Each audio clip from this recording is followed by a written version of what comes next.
Nay, ako. Pero sige, bago umuwi si Kuya Rodjan, guguluhin muna natin kasi nasa van siya. Hi, Uncle! Say hi to Maka Vlog. Saan kaya si Kuya Rodjan? Ayun. Ayun, manggugulo tayo dito.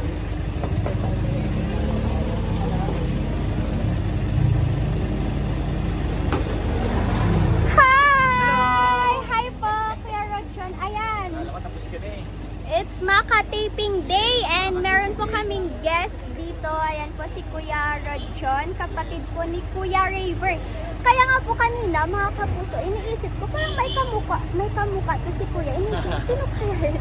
Yan pala si Kuya Raver. Sinabi ko pa po kanina si Kuya Jason.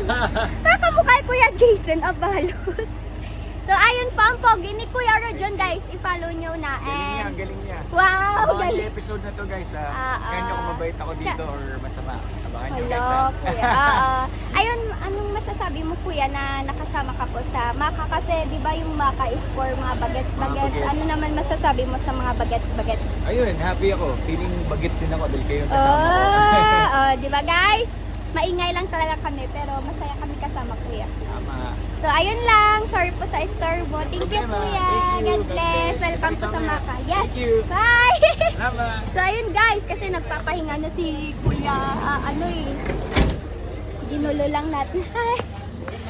So, ayun lang. Dito na magtatapos ang ating Maka Vlog. Excuse po.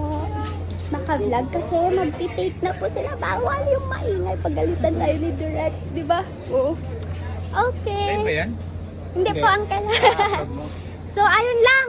Maraming salamat mga kapuso. Sana napasaya ko kayo at sana napagod kayo sa bunganga ko. Bye! God bless you and don't forget to bili na kayo ng boneless bangus. Ayan, kahit nakapikit, hindi kayo matitinig.